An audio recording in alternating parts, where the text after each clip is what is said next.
Hello and welcome back to the second to last episode of this Manchester United Road to Glory series. We've already reached glory, but we're going to try to finish this season off with a lot of trophies.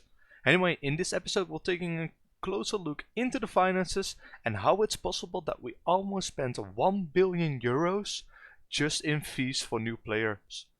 If you want to find out how we did that, go ahead and watch the rest of the video. Alright, so here we are, the 2nd of January in 2030. This is our 7th January transfer window. And let's first see how we did. And as you can see, we're top of the league. But just by a slim margin, because we haven't been playing our best football. We're drawing against City, but more importantly, we have a draw against Sheffield and a draw against West Ham here. And of course you already saw that together with the loss against Bournemouth. Other than that, in the Champions League we also haven't been too hot, losing against Valencia with a backup team of course, and also tying West Ham right there, which is a pretty big shame. So you can see in the Champions League we still have 2 games to go, and I think we should be safe for the next round, but of course if we win one of those we get automatic through to the next round, so we don't have to play another game, which might be nice with our very busy schedule. As for that, in the Premier League, of course, Sesko is our top scorer once again, but this damn Erling Haaland, this guy just keeps scoring goals. Man City aren't even doing that good, but he just keeps scoring, and I think already Sesko has a lot of goals, but like Haaland is absolutely on a different level, scoring 44 in that 1 year, where Sesko scored 43. Just an insane beast actually.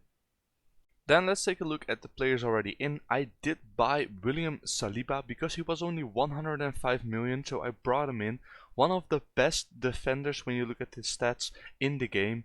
105k, he took a pay cut to play for us 375k. Other than that, no one really left. Of course, you see here Florentine Luis did leave, but we already agreed for him to leave. For 30 million, I think we made a little bit of a loss on him. He didn't really get to play, but we could really afford it since we have a very large transfer budget. Then let's quickly run through the team. I think everybody is very happy with how much playing time they're getting right now. What I wanted to do is Højlund I want to get rid of, McTominay I want to get rid of, Noir I want to get rid of, and where is he? Nipan I want to get rid of because they're not playing enough and they're youngsters who didn't really make the potential. And if possible, I also want to either get rid of Lukeba or I want to get rid of Piero Hincapié here, since they are used to be starters for us, but since I have Saliba in right now, you can see that actually it's kind of obsolete to have these guys in because Hincapié is just a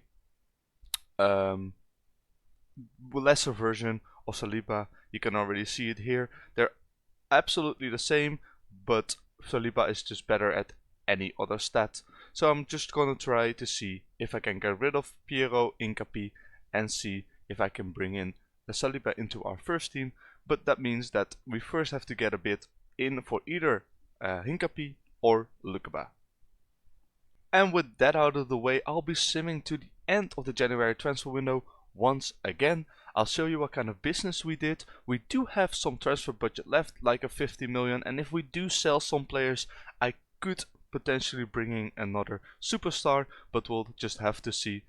I'll be playing the last Champions League games, so you'll see if we got through and if we got through correctly. We also have the Carabao Cup semis against Liverpool, which are going to be very interesting to play. So I'll be back probably just before this Tottenham game and show you what kind of transfer business we did in January. It is the 3rd of February 2030.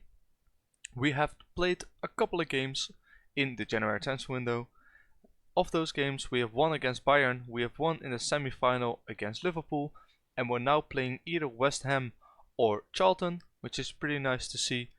We did, however, lose against Real Madrid in the Champions League, which meant that we are having to play another round, which the opponent of that is not known yet, but that is a bit of a shame because that means more games and our players will get more tired, but unfortunately we couldn't really do anything about that.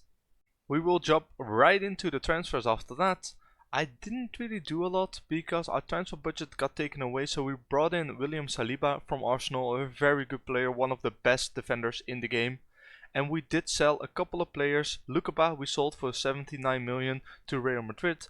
Very happy with that sale since he wasn't really getting a lot of playing time this year, only having one start. So getting 80 million for that guy is still very nice. And other than that, we also sold McTominay, as you can see right here, for 7.5 million. But the board decided to cut our transfer budget in half, so they moved it to 35 when we had like 120 million in the budget. Then we sold Lukeba and we got another 100. The reason that they cut the budget was that we were in some trouble with the finances. Of course, you can see here we're 51 in the plus, but we're spending a lot of money on wages. We're spending almost 30 million per month, 40 million per month on wages, and that's not even the most in the league. I think City are like at 45 million or something like that. Other than that, also something that changed is that we now have a new affiliate, Atlético Nacional. So we're getting young players from their youth training at us, and it will hopefully make the youth players that we get in a bit better. But I don't really see a lot of change in the youth players that we're bringing in. And that is because for the past couple of 4 years, I don't think I've had any good player come into my youth intake. They've all been very poor and at a lower level, and I don't understand, because it's Manchester United. They should have one of the best youth recruitments in the game, but apparently they really don't. The best player that I got in is Allen right here, and this guy might be a starter or a backup for us. He does have very good stats, but he needed a long time, like a very long time, to reach that level. I think he's been with us for the second year he joined in the youth academy. Then he really improved a lot, went on to Reading, to Luton, and then to Real San Sebastian to get some playing time, and he's turning out to be a pretty good player now. But I don't know, I feel like for youth recruitment as Manchester United and how good they are, we're getting a lot of youngsters who just aren't on the level that we expect them to be.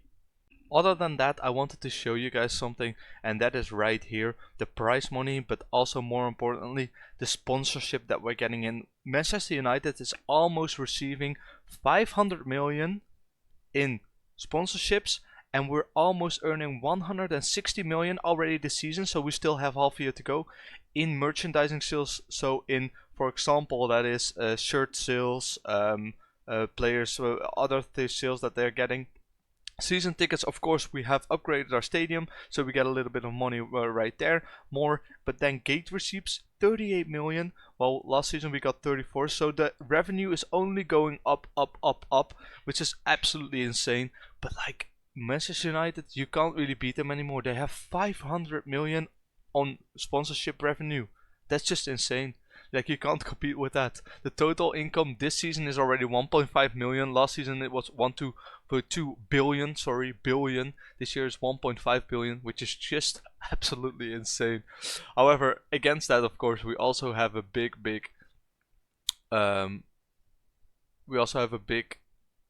commitment on the sale, on the wages, and as you can see here, this season we have already paid 1 billion in transfer expenditure, and we currently have paid 293 million in player wages, while last season it was 286, which is just absolutely insane. But you know, I think we're not even one of the biggest spending clubs, because you still have Man City and Paris, and they don't even have that good commercial income. So I think Manchester United are in a very good position here, and we've also helped, of course, get there by winning the titles, winning the championships, and just building the club up from there. Alright, and that's going to be it for this episode. I'll be coming back once more with the end of this series at the end of the 2030 season, and we'll have a look if Manchester United could win the Champions League, could win the Premier League, and could win any other prizes again, which would be very nice to finish the season off. Anyway, I want to thank you all for watching. I really appreciate it. I hope you've enjoyed, and I hope to see you in the next episode.